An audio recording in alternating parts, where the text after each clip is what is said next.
откако совеста ќе прифати нешто како нужно зло, тоа почнува да изгледа се повеќе како нужност, а се помалку како зло.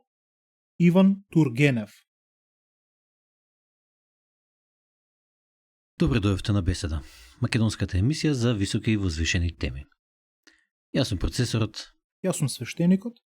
И денеска имаме една повторно темелна и длабока тема, која што задира во самата суштина на постоењето и на се она што го знаеме дека е или не е. А тоа е злото. Денешната епизода го носи насловот Што е зло? И со свештеникот ќе се обидеме да го разгонетнеме злото. Така, свештениче? Така е. Значи, исто како доброто што го расчеречивме, денеска и злото ти го расчеречим. Да не остане покус. Да. Да не ни замерат после тоа, вие доброто го расчеречувате, а злото не го пипат. Што е зло? Ова прашање самото по себе е малку, така речи, проблематично, бидејќи злото е еден феномен кој што е тешко да се дефинира. Злото има еден чуден шизофрен карактер. Што значи тоа? Тоа значи дека злото е контекстуално и зависи од тоа за што конкретно расправаме и на што мислиме од контекстот. И тоа доаѓа од неговата природа дека злото практично во крајна линија не постои, тоа е расипано добро. Меѓутоа, за да објаснам што сакам да кажам со тоа е дека се она што постои, целото битие и сите битија во него, сите нешта, сите материјални, духовни, било какви нешта кои што постојат, тие се создадени од Бог, од Господ. И тие се неговиот аспект на битие, на постоење. Меѓутоа, Бог истовремено е и небитието. Оној бесконечен потенцијал, тоа што со свештеникот го нарекуваме платното, кој што во ништо не е изјавен. Значи, тој е бесконечен потенцијал кој што истовремено е изјавен во се ова на што го гледаме и што постои, ама истовремено и не е изјавен во ништо и има потенцијал да се изјави во било што. Значи, самата природа на Бог е и битие и небитие. Самата природа на Бог е, така речи во наводници, шизофрена. Истовремено е и постоење и непостоење. И сега, ако го гледаме злото од аспект на постоењето, на битието, злото е она што го расипува битието. Например, злото е она што го напаѓа еден човек или некој систем и го расипува. Му невозможува да функционира како што треба и на крајот го уништува. Може да го убие на крајот. Систем ли е, човек ли е, колектив ли е, било што, нешто што постои. Нешто што е живо и нешто што постои. Во претходната епизода нели зборувавме дека е доброто е и животот, односно она што постои. Од друга страна, ако го земеме аспектот на Бог како непостоење, како небитие, тогаш ќе сватиме дека злото, делувајќи кон уништување на битието, практично не приближува кон Бог. И истовремено, злото е и добра работа и лоша работа. И тука е неговиот шизофрен карактер. Некој може да биде збунет од ово образлагање и да рече, па како е можно тоа, како може да во исто време да има и ваков карактер и онаков карактер, се одликува и вака или така, односно се разликува во контекстот. Простата причина е дека злото не постои. Злото е контекстуално, злото е еден вид на паразит, ова ќе го дискутираме понатаму. Тоа е паразит во однос на доброто. Тоа не постои, тоа нема нешто што е зло. Злото е расипано добро. И од тој аспект гледано е јасно зошто кога го гледаме доброто од различни аспекти, злото може да се дефинира само од аспект на доброто и затоа неговата дефиниција, односно она што е, му се менува од контекстот. Накратко, злото има чуден шизофрен карактер, кој што потекнува од чудната природа на постоењето и непостоењето, односно од чудните аспекти на самиот Господ. Тоа беше мојот вовед, а сега одиме со нашиот свештеник. Многу интересен вовед имаше, процесоре. Многу филозофски уште од старт.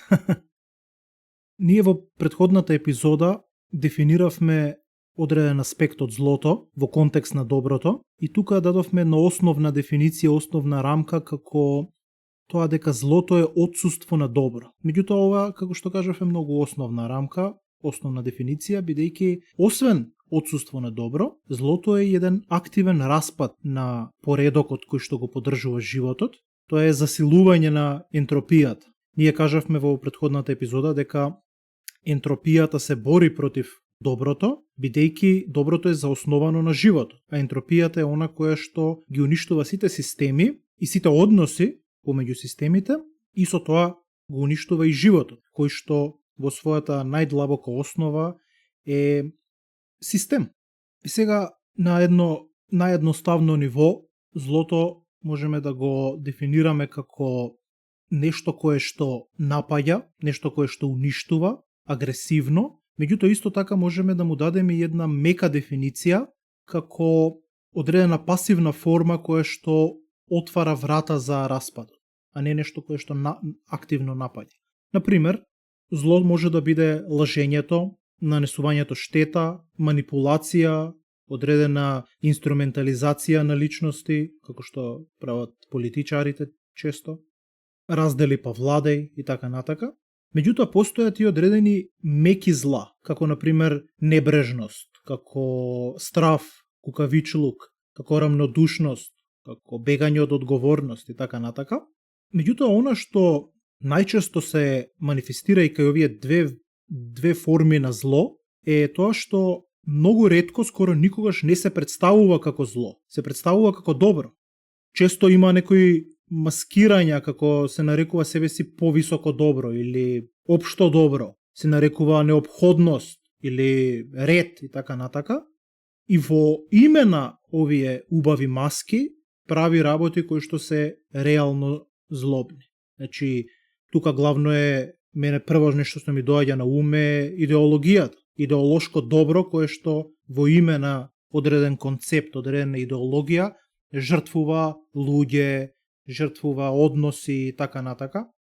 Или пак, например, во односите помеѓу луѓето. Она што ние го нарекуваме љубов, кое што е највисокото нешто кое што постои во однос на нас луѓето, е највисокото нешто што ние можеме да го осетиме како, да го искусиме како форма на постоење е љубовта. Тоа е врвната женственост. Меѓутоа, како маска, злото ја користи љубовта како контрола, како одредено средство за понижување и така натака. Исто така во името на правдата може да се користи одмазда, да се користи владење и така натака. Во име на слободата може да се користи анархија, хаос и така натака. И тука се поставува прашањето што е тоа што ја прави разликата. Како да знаеме што е реално добро и што е маска за злото. Јас би рекол дека тоа се средствата. Тоа се методите, тоа е начинот на кој што ние ги добиваме резултатите и ја исполнуваме целта. Значи не е само декларација, не е одредено верување, одредена идеологија, одредено залагање за нешто, одредена намера, туку е како стигаш до таа намера. Дали методите кои што ги користиш се обмислени и одат во контекст на животот или не одат во контекст на животот. Тоа е всушност начинот како се распознава доброто од злото. Например, можеш да кажеш сакам да нема веќе убиства. И ако ти сакаш радикално да направиш нешто околу тоа, ако сакаш да ги убиеш сите луѓе за веќе да нема убиства, ти значи дека си претерал со средствата. Твоите средства се поужасни од резултатот кој што ти ќе го добиеш. И тоа можеме да го видиме со многу идеологии, како например радикалните исламисти кои што велат исламот е религија на мирот, ама ако не се сложиш со нас ќе те убием. Или например комунистите кои што со цел да создадат ново општество и нов поредок, каде што работникот ќе владее, тие има убиено над 200 милиони работници, кои што не се согласуваа со точно како они сметаат дека треба да биде. Значи, тоа е разликата помеѓу зло и добро, на едно основно ниво. Значи, свештениче, најдовме кое е решението. Да ги спречиме убиствата, а тоа е да ги убиеме сите луѓе, ќе нема кој да прави убиства. Готово, рајот. Да, така и комунистите мислеле дека ако ги убијат богатите, односно земјопоседниците, односно поседниците на средствата за производство, готово. Нема да има веќе други кои што ќе израснат на ново да бидат капиталисти. Или оној потегот на Мао Цетунг ли беше борбата против ластовичките во Кина? Да. Бидејќи ластовичките им ги јаделе посевите и објавиле војна на ластовичките, што ја изгубиле на карта. Исто така во Македонија има еден таков пример каде што Лазар Колишевски наводно дал наредба да се убијат сите кози во Македонија, бидејќи го уништувале македонското зеленило. Кој знае која е намерата во позадина, меѓутоа тоа било глупавата причина која што е дал. Тоа се тие фикс идеи екстремни што ги разговаравме во епизодите за екстремизам, нели? И сега, убаво што го спомна ова, практично ова ми отвара една друга точка која што сакав да дискутирам околу злото, а тоа е дека злото не е ниту знаењето, ниту незнаењето, туку злото е половичното знаење. Не за џабе кажале патот кон пеколот е поплачен со добри намери. Ова буквално ти што го кажа е патот кон пеколот е поплачен со добри намери. Затоа што многу често, не многу често, туку во повеќето случаи, исто како кај случај што го спомнав претходниот пат во што е добро, кажува дека ако сега парафразирам немиот цитатот пред мене, меѓутоа кажува дека ако внимателно го анализираме оној кој што прави добро и оној кој што прави лошо, односно зло, ќе увидиме дека и тој мислат дека прават добро. Само што проблемот е што тој што прави лошо не знае дека прави лошо. Односно нема доволно знаење, односно нема доволно мудрост. И тука е главниот проблем. Значи злото е половично знаење. Кога правиш нешто кое што на крајот има негативен ефект, кој што ќе има лош, злобен ефект, никој тоа не го прави, освен можеби некој што се навистина изреметени ментално и морално, значи онака биолошки, односно биохемиски изреметени во својот мозок, ум. Меѓутоа, освен тие луѓе, повеќето луѓе кога прават зло, не прават зло заради тоа што мислат дека прават зло, туку затоа што мислат дека прават добро. И од ефектите на крајот се зло. Ова повторно се врзува со она што го разговаравме претходниот пат околу католичката теорија за Луцифер, односно паднатиот ангел, кој што е ангелот на светлината. Светлината, односно знаењето, односно умот. Значи Луцифер е умот кој што се заљубил сам во себе. Односно знаењето кој што се заљубило само во себе. И тој е практично паднатиот ангел на половичното знаење. Затоа што луѓето кога биле во рајската градина имале незнаење пред да го пробаат плодот од дрвото на знаењето. И кога го пробале, дознале работи, почеле да разпознаваат добро и лошо, ама проблемот е што заради тоа што се ограничени суштества, заради тоа што се дел на Бог, а не се целиот Бог, тие не го знаат, не може да знаат се. И заради тоа нивното знаење е ограничено, односно е половично. И како половично е склоно кон предизвикување ефекти кои што на крајот предизвикуваат зло. Еве еден друг пример. Да речеме човек кој што намерно предизвикува зло. Знае дека нешто ако направи, например, ако оди и утепа некој, еве, класичен пример е она што се случи со украинката која што беше убиена во ВОЗ деновиве. Значи, дури и еве тој човек, во ред, тој бил се лекувал од ментални болести и така натаму, меѓутоа, еве и да речеме дека човекот бил сосема нормален и знаел кои се ефектите од неговата активност, дека ќе го утепа девојчето. Дури да знаел, дури и намерно да го направил тоа лошо, односно злобно дело.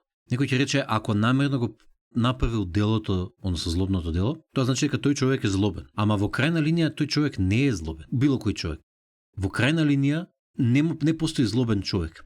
Постојат само злобни активности или неактивности, злобни делувања или неделувања. Зашто? Заради тоа што дури кога некој прави намерно злобна работа, тој тоа го прави затоа што нема доволно, затоа што има половично знаење. И ја нема мудроста да свати дека не треба да го прави тоа злобно нешто. И ова повторно се врзува со аспектот на злото, дека нема постоење само по себе злото, туку дека е расипано добро. Апсолутно се согласувам и многу ми се допаѓа што ја започна оваа тема за убиството, бидејќи на овој начин може да видиме која е психологијата на злото.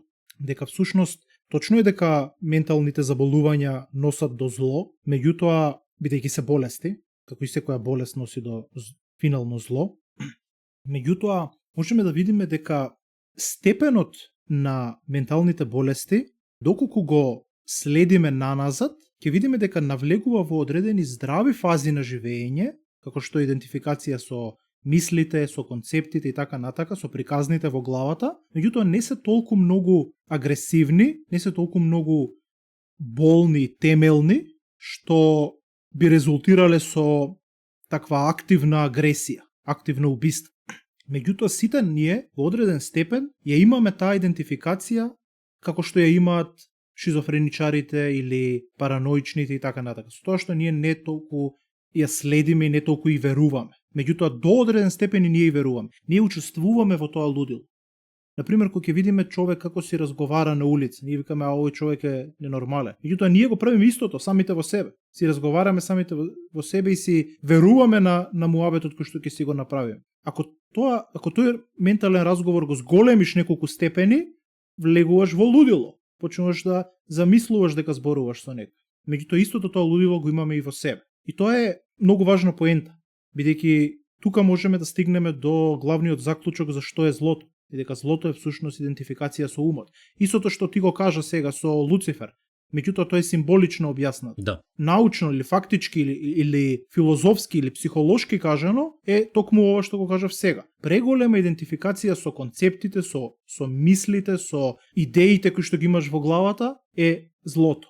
Колку помалку се идентификуваш со нив и ги користиш како алатка, а не како нешто кое што те дефинираат тебе, толку си по-добар и толку си по-чист, толку си по-свет и божествен. Сега, ако влеземе малце површно, бидејќи ова беше ептен стрелање во центарот, ако малку се оддалечиме, можеме да видиме дека индивидуалното зло кај една личност има неколку точки од кои што потекнува. Пред се тоа е проекција на сенката. Секој човек има концепт за себе и тој концепт, бидејќи е концепт, бидејќи е форма, мора да има нешто во себе, а нешто да нема. Мора да има некои аспекти кои што не ги признава во себе, бидејќи е концепт. Да не беше концепт, тој ќе можеше да биде се што е. Меѓутоа, бидејќи создава концепт за себе, тој мора да биде нешто од себе, а нешто да не биде. Тоа што он не сака да биде, тоа е сенката. И он тоа го потиснува, се бори со него. Меѓутоа, таква е човековата психа и човековото тело, да она што го потиснуваш, го гледаш надвор од тебе. Бидејќи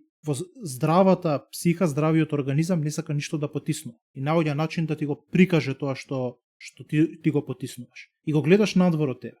И го манифестираш како зло, бидејќи не сакаш да го гледаш. Егото, концептот во тебе, за тоа кој си ти, не сака да го гледа. И се бориш со него. И во твојата борба ти одиш до такви екстреми како дехуманизација, како дисоцијација на одговорност, како идеолошки занос и така натака, каде што едноставно сметаш дека мора да биде уништен. Мора оваа сенка која што ја гледам надвор мора да биде уништена. Ти не знаеш дека е твоја сенка, мислиш дека е зло, надворешно зло.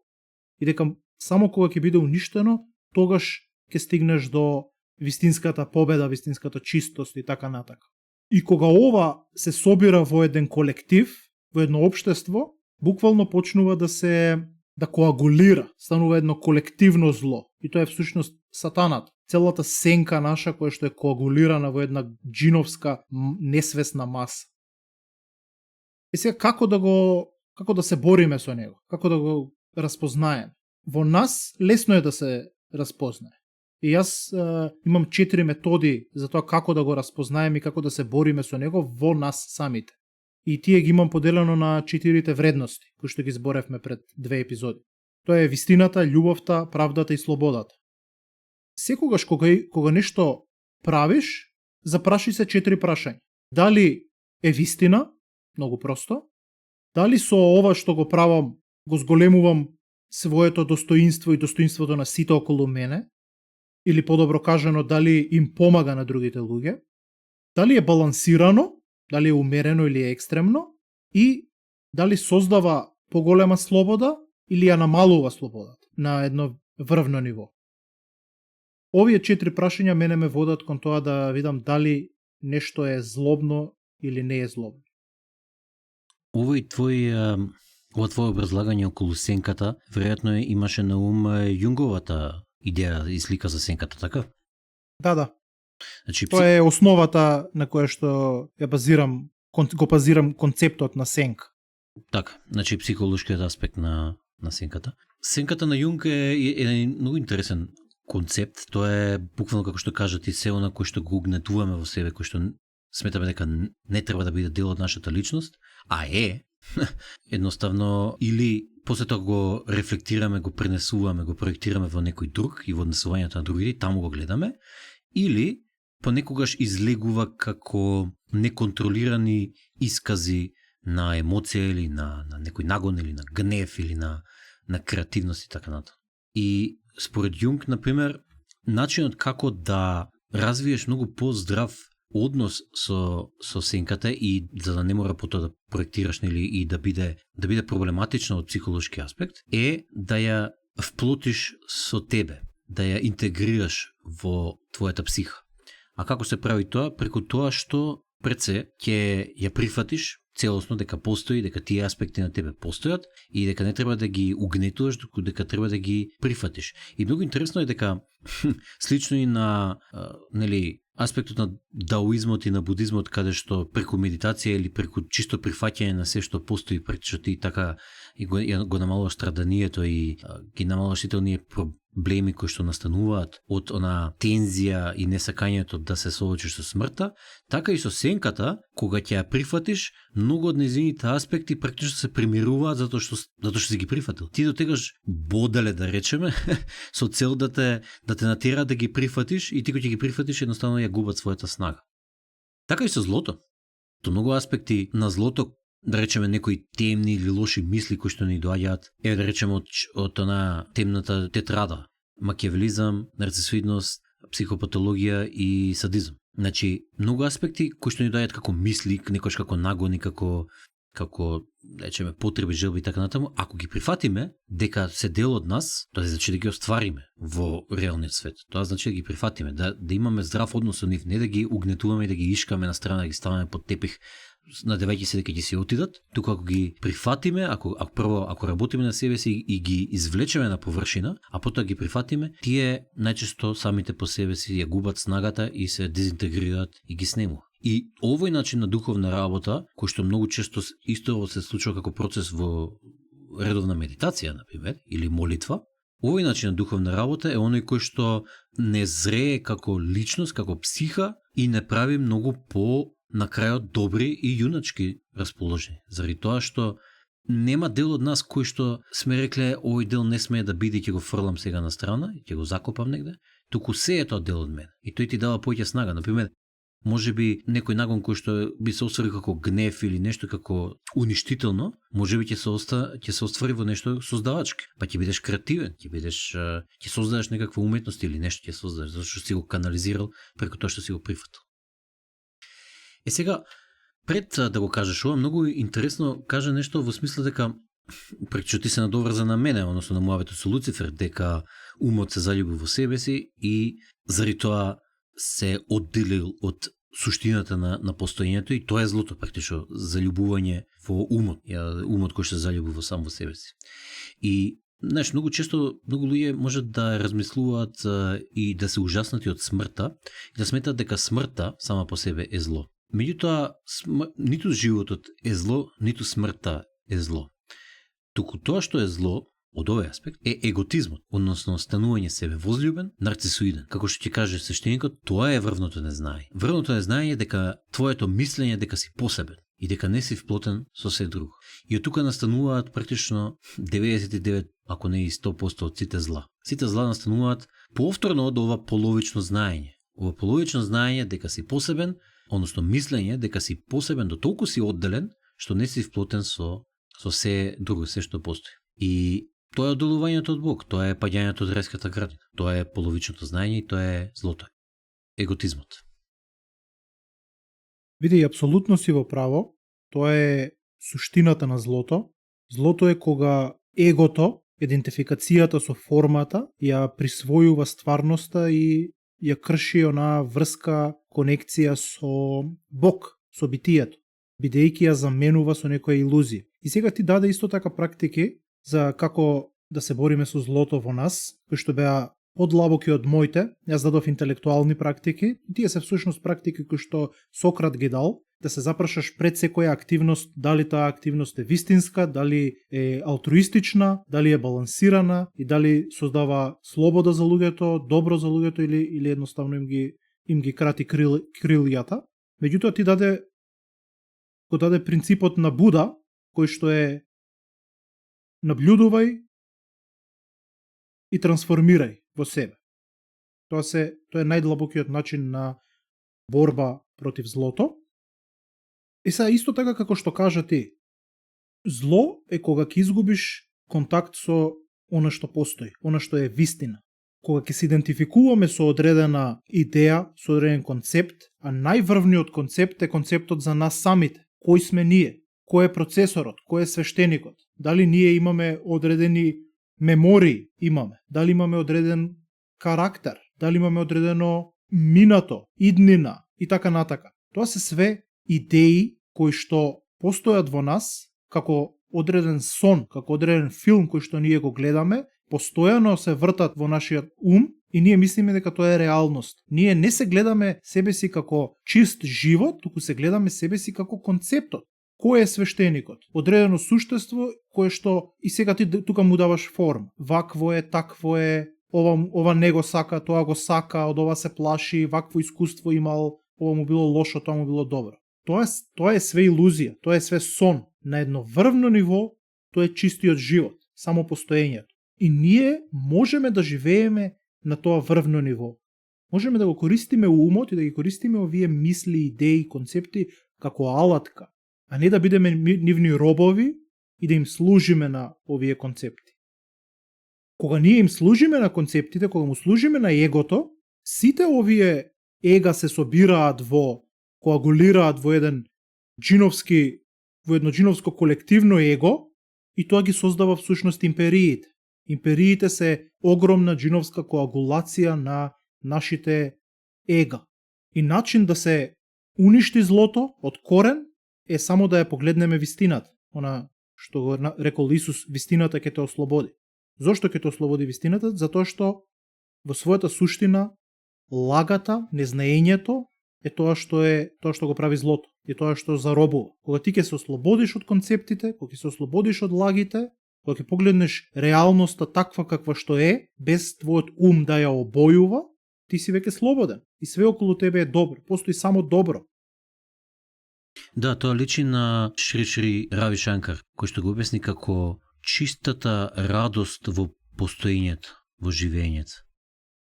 И ова ме потсети на една интересна работа, дека практично што се поклопува и со она будистичка теорија на психолошкиот развој кој што претходно ја зборувавме, тоа е дека битијата кои што сме ние развиваат его и тоа е изворот на злото од овој аспект кој што го гледаме од христијанската теорија. Меѓутоа, без разлика што развиваме его, без разлика што развиваме концепт приказна за нас и почуваме да и веруваме на таа приказна и да се врзуваме со неја, да се поистоветуваме со неја, ние можеме да се просветлиме преку духовна работа и преку напуштање на тоа его. Меѓутоа прво треба да го создадеме егото, за после да го напуштиме, според будистичката теорија на психолошки развој. И како се напушта егото? Егото се напушта преку духовна работа. Особено преку редовна молитва, редовна медитација и особено понизување на себе си. Постојана работа на собственото понизување. Затоа што ако ние сме приказна на Бог и ние во крајна линија не постоиме, туку постои само Бог, тогаш нашето постоење е, така речи го во наводници, лажно. Ако е лажно, нашето заљубување во нашето постоење е неоправдано. Кој е начинот да растеме и да зрееме душевно, духовно? Тоа е со понизување. Понизување наше во однос на стварноста, во однос на Бог. И ова е практичниот начин како да созрееме и во крајна линија да се просветлиме. И ова можеме да го ствариме док сме живи, како битија, како приказна. Значи не мора да чекаме да умреме. Кога ќе умреме, секако ќе го ствариме, затоа што повторно ќе се вплотиме со Бог и нема бегање. Меѓутоа и пред да умреме можеме да се просветлиме. И тоа е она што го постигнале разните гуруа, тоа е она што го постигнал Буда, тоа е она што го постигнал Исус, Садгуру, Шри Рави Шанкар и останатите кои што ги знаеме. Веројатно и Петар Дънов, Михаил Иванов и така нато. Јас не знам што да додадам после ова, бидејќи ова е врвот на се што може да се искаже како поента, врвот на поентирањето. Па јас само ќе го објаснам на еден друг начин, истото, ќе го реформулирам, бидејќи ти ова го објасни повеќе низ очите на хиндуизмот и будизмот, користејќи нивни терминологии, да речеме, и тие се можеби најкорисни терминологии, бидејќи се многу блиску до модерните разбирања на како функционира духот и модерното ниво на еволуираност на човековата психа, па затоа некако будизмот и хиндуизмот ни легнува многу на нашите размислувања во оваа модерна ера. Мене идејата ми беше да дадам еден вид на, односно да објаснам зошто прагматичниот и практичниот совет на има и духовна работа, понизувај се себе си, моли се, медитирај. Која е идејата позади тоа? Зошто е оправдано? Што е идејата? Што сака да се постигне со тоа во наводници? И заради тоа го објаснив тоа. Значи, прагматичниот совет кој што сакав да го дадам е работете духовно. Тоа беше накратко.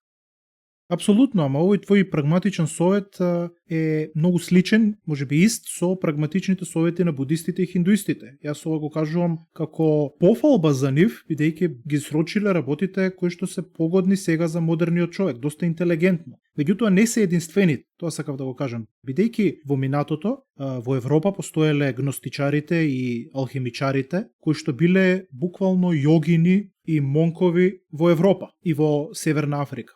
И тие исто така имале различни, всушност имале исти начини на размислување и практицирање на трансформација на злото, како што имале и будистите и хиндуистите, како што се уште имаат, меѓутоа на една доста поезотеричен начин, бидејќи биле во конфликт со властите. Можеме да видиме дека овие абрахамовите религии и обично белиот човек, не дека тоа го немало кај другите луѓе, меѓутоа белиот човек бидејќи бил силно и организиран во империи, многу структуриран, не трпел притисоци од надвор и сакал да уништи и да угнети све, додека она што можеме да го видиме кај хиндуистите е дека дозволувале секоја религија да се шири. Па истото и кинеските династии и јапонците. Меѓутоа понатаму како што почнале да растат во силни империи со многу посилен интегритет и тие почнале да угнетуваат.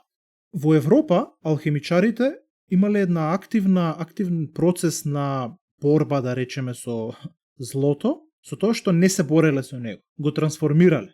Затоа тука е онаа трансмутација. Тоа е целата финта на трансмутацијата на алхимичарите, бидејќи тие не го релативизираат злото, не го притиснуваат во сенката и така натака, туку го гледаат и го преобразуваат во себе. И тие имале многу интересна практика со тоа што кога ќе видат зло надвор од нив, кај некој човек, кај некое општество и така натака, во што и да видат, па дури и во одредени предмети, во одредени феномени кои што се случуваат, тие тоа го бараат во себе. На еден многу интересен духовен, психолошки начин, тие го бараат злото, тоа зло што го гледаат надвор, значи оно прават обратно од тоа што сенката, јунговата сенка прави во нас. Ние го потиснуваме злото во нас и го манифестираме надвор, го гледаме надвор и тоа не нервира, а алхимичарите всушност го гледале од надвор и го барале во себе.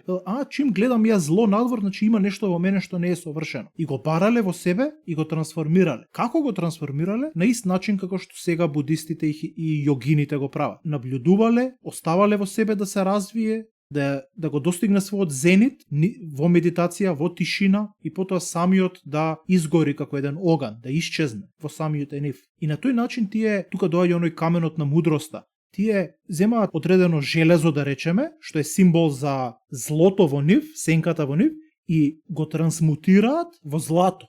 А што е златото? Златото е присуството. Интересно е што символот за злато и символот за сонце кај алхимичарите е еден ист. Круг со точка во средина. И тоа е и символот за Бог. Значи тие знаеле дека чистината која што треба да ја постигнат е всушност многу слична со материјалната светлина. Не да се работи за две различни нешта, меѓутоа символично наликува на светлина која што те осветлува внатре во тебе. И тие веднаш тоа го поврзали и со Бог. И навистина е така. Максималната чистина која што можеш да ја достигнеш во себе, која што е чистина од концептите или неврзување со концептите, ги користиш како алатка, ама не стануваш ти концептите, ти всушност тоа е истото нешто со наоѓање на Бог во себе, станување богочовек на некој начин, станување чист, Бог се вселува во тебе, Христос се вселува во тебе. Не знам зошто, ама ме потсети на она алегорија на слободните дзидари, каде ние се раѓаме како неисклесани груби души и преку духовната работа се исклесуваме во тула, мазна соодветна тула, која што заедно со другите тули, односно другите души, другите луѓе, заедно ја градиме кулата со која што се протегаме и го добираме Бог на небото. Тоа е многу интересно, бидејќи имам исто јас читано нешто баш од масонската литература, кај што баш истото го кажува. Ти си тула, која што треба да биде правилно исклесана, за да може да си го најде своето место и да ја изгради црквата или манастирот и така натака, која што е целото општество. Меѓутоа, она што многу ми се допаѓа на крајот е кога вели суштината на црквата не се тулите, туку е празниот простор во црквата. Што е многу длабока мисла. Прекрасно кажано. И заради тоа црквата не е зградата, не е институцијата, црквата е во тебе. Црквата е секаде, само треба да ја видиш. Црквата е смирението.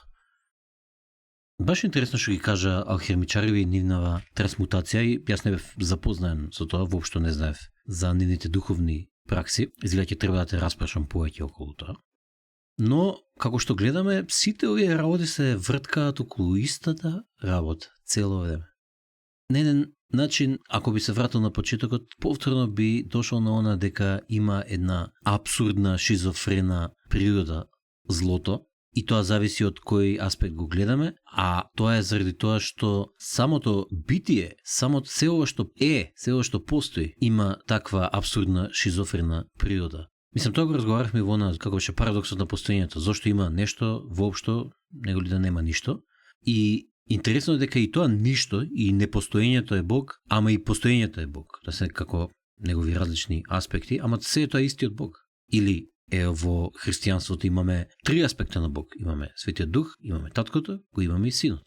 Значи, Синот е Бог пројавен во човек, Богочовекот.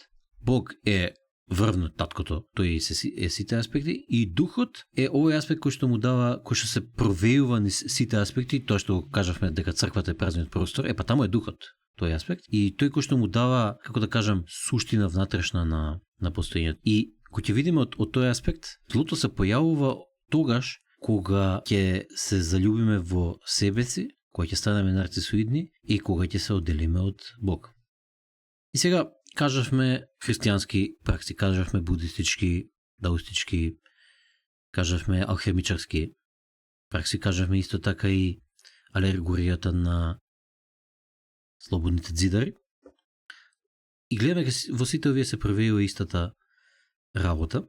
Во едноставната форма, како практичен еден совет, кој што веројатно ќе го повторам на крај, начинот како да станеме подобри луѓе е преку нашата духовна работа и преку нашето понизување. Колку повеќе се понизуваме, колку помалку мислиме околу себе си, толку повеќе ќе стануваме подобри луѓе. Колку повеќе служиме на нешто што е поголемо надвор од нас, некаков идеал или нешто што е, побитно, кој што е надвор од нас, колку помалку се служиме на себе си, колку повеќе служиме на нешто друго, толку повеќе стануваме добри луѓе. И например заради тоа, луѓето кои што решиле да бидат себични и да немаат деца заради тоа што тоа им е тешко или ги мрзи или се себе возлюбени, се по-лоши него ли луѓето кои што решиле да имаат деца, затоа што откриле нешто околу нешто, се понизиле да му служат на семејството или на новиот живот и така натаму. Тоа не значи дека не може да се служи на нешто друго, не мора само на деца и на семејство се служи, меѓутоа тоа е еден прост пример кој што укажува зошто оние кои што имаат фамилии, оние кои што имаат деца, ги сметраме за, да речеме, со повисок морален статус, дека се барем за малку подобри луѓе, зборам за оние кои што намерно одбрале тоа да го направат, не кои што немале можности или немале способности, туку збориме за оние кои што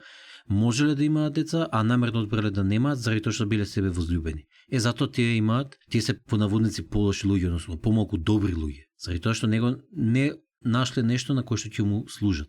Во практична ситуација, во практична смисла, себе понизувањето и служењето на нешто што е повисоко од нас, нешто побитно од нас, е тоа кој што ќе не направи добри луѓе. Апсолутно. Не за џабе во христијанството целиот духовен пат кој што се манифестира преку поданост кон Бог, возлюбување на Бог. Велат понижи се себе си, а воздигни го Бог. И тоа многу луѓе не го разбираат, тие го разбираат на едно многу површно, глупаво ниво, како па зашто јас да се понизам, па црквата сака да ме контролира, ова се начини на манипулација, сакаат мене да ме направат роб и така натака. Меѓутоа, и во тие нивни констатации може да се види дека егото е активно, егото ги создава овие мисли.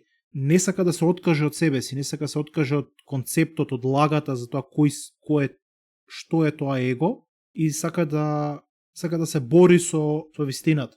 Истото можеме да го видиме во јога културата, Поготово еден голем аспект од јогата, кој што се нарекува бхакти јога, е всушност јога преку љубов и јога преку толку многу големо возљубување и предавање на гуруто или на некое божество и така натака, што ти се губиш себе си. Во тебе постои само божеството, постои само гуруто и така натака. Всушност, христијанството е еден вид на бхакти јога, што не значи дека тој е дел од јогата или дека е пониско од јогата, да не се разбереме погрешно, меѓутоа Исус Христос користел методи кои што се користат во бхакти јогата.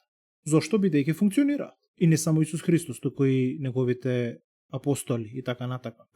Меѓутоа постојат и други методи. Постои џнана јога, а тоа е ослободување преку интелигенција, преку мудрост, со тоа што се прашуваш себе си, дали сум јас овој концепт, дали сум ова, дали ова вистина, кој сум јас? И така натака и стигаш до вистината, а тоа е дека ти не можеш да бидеш оформен во концепт. Постои раджа јога или крија јога исто така наречена. Тоа е јога која што метод на просветлување или метод на ослободување преку енергија, преку константно медитирање, недозволување на концептите да живнат во тебе.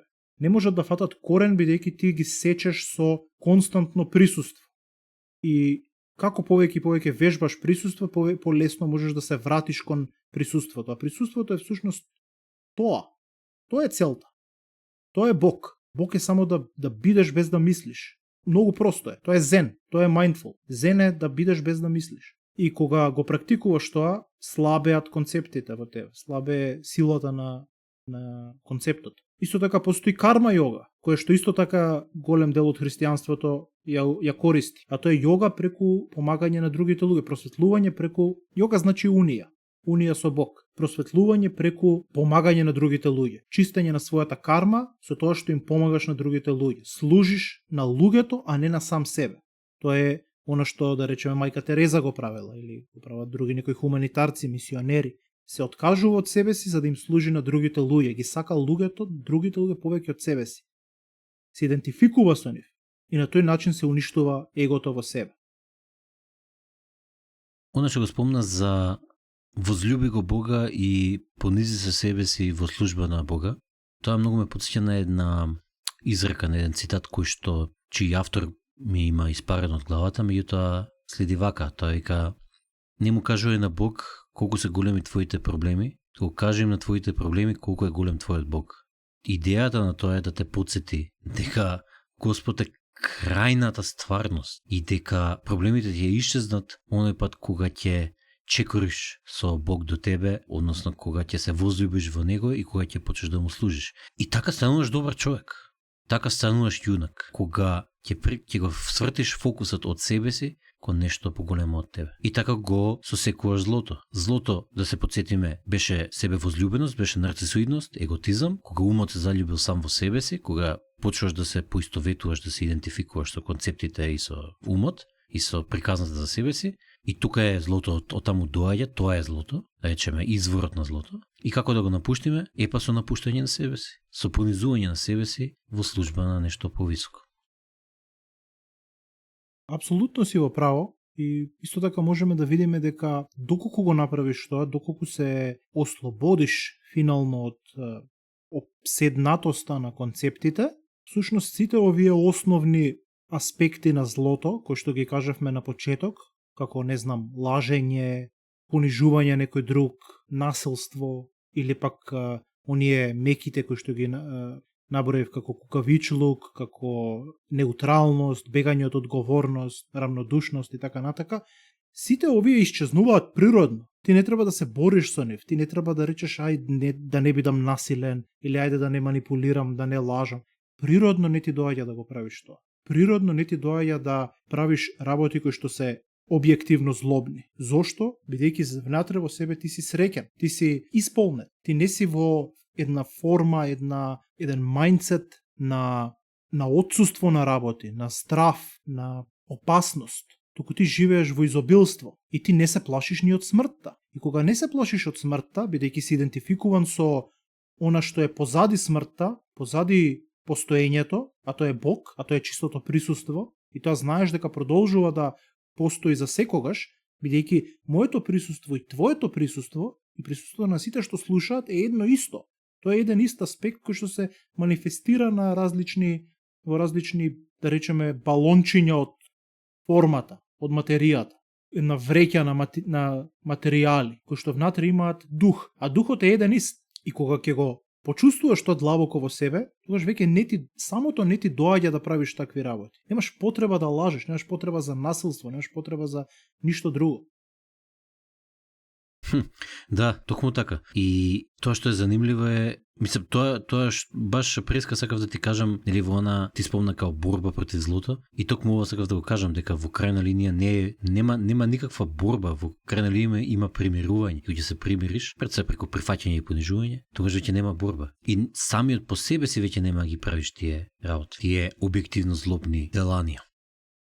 Суштиниче, длабока епизода, заврзла ми целата епизода, меѓутоа, тоа што е интересното е дека се обидуваме да го кажеме со зборови нешто што го осеќаме и што ни се открил како откровение внатре на душата, и тоа е исклучително тешка работа.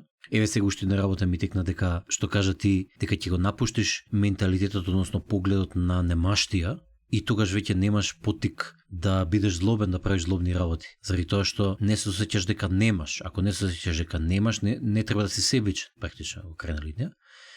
И ова ме потсети на спирална динамика и како самите автори ги објаснуваат оние што се конвенционални и постконвенционални нивоа. И, односно, надконцептуални ние што ги викаме, нели? Значи, буквално, како ја прават разликата меѓу тие две категории? Во конвенционалните нивоа имаш менталитет на немаштија, а во постконвенционалните го напушташ тој менталитет на немаштија и имаш менталитет на изобилство. Е па вака го стекнуваш тоа со духовна работа. Супер. Можеме да направиме едно сиже, поводиме со прагматични совети, прето ќе треба ги соберем сите прагматични совети што ги испокажавме по цела епизода, па и плюс некој. Денеска разговаравме на тема што е зло. На почетокот во воводот кажав дека злото има чуден шизофрен карактер, заради тоа што самото битие во однос на небитие, односно самиот Бог, има таков чуден навидум шизофрен карактер во наводници, бидејќи Бог е и битието и небитието, и постоењето и непостоењето. Тоа парено со природата на злото, кое што е расипано добро, кое што нема самото по себе постоење, туку зависи тоа што е злото, зависи од доброто, од оно што е. Во едната страна е една работа, во другата страна е друга работа, и заради тоа и самото зло од едниот аспект е една работа, а во другиот аспект е неговиот опозит.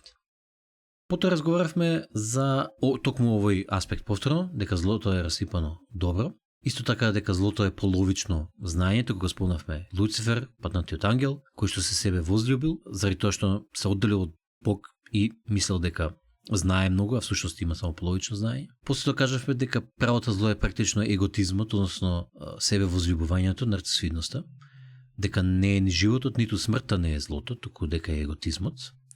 Зашто еготизмот е оној кој што не одделува од Бог, од суштината, од вистината и од мудроста преку тоа. Ги спомнавме исто така и некои духовни пракси на будистите, на христијаните, свештеникот ги кажа и алхемичарите, и нивната трансмутација. Исто така испомнавме и слободните дзидари и нивните алегории околу духовниот развој. И во основа тоа е тоа. Злото е расипано добро. И патот кон пеколот е поплачен со добри намери. Единствениот начин како да стануваме добри луѓе е преку нашето понизување, напуштањето на себевозлюбеноста, на опсенатоста со себе си, на идентификација, односно поистоветувањето со нашата приказна, и преку служба на поисок идеал, кој што во крајна линија е Бог. Би сакал да понудам 3 практични вежби со кои што ќе се бориме со злото во себе. Првата би била одредена микропракса која што можеме да ја практикуваме еднаш неделно, а тоа е една рефлексија каде што ќе именуваме една рационализација која што ја правиме во нас, ќе откриеме која е, одредено нешто кое што знаеме во нас длабоко дека е зло, дека е лошо, меѓутоа имаме одредена причина, одредена рационализација зошто го правиме. И да се обидеме таа недела да го коригираме. Тоа не мора да е нешто огромно, може да се започне со мали лоши работи кои што ги правиме, и да видиме како ги рационализираме и да ги коригираме. Па постепено може да се расте кон поголеми рационализации, поголеми зла кои што ги прави. Меѓутоа да се започне со мали чекори.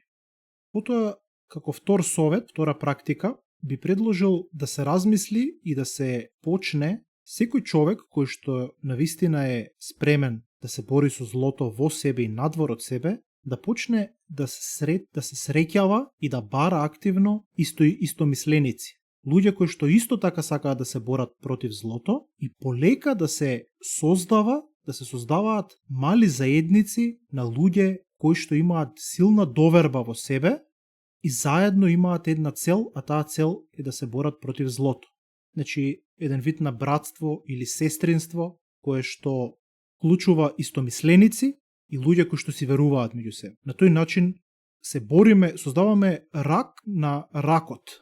На ракот кој што е злото и кој што го корумпира нашето општество, ние во него создаваме друга мала заедница која што се бори против него. И третата практика која што сакам да ја понудам, таа е онаа практика за која што цело време зборувавме тука во оваа епизода, а тоа е духовна пракса. Медитација, молитва, свесно дишење, интроспекција, контемплација. Секоја духовна работа е најголемото оружје против зло. Значи, свештениче, да му направиме зло на злото, за да го уништиме злото од зло. Може така да кажем. Горделивоста беше таа која ги промени ангелите во ѓаволи, а понизноста е таа која ги претвора луѓето во ангели. Свети Августин Блажен.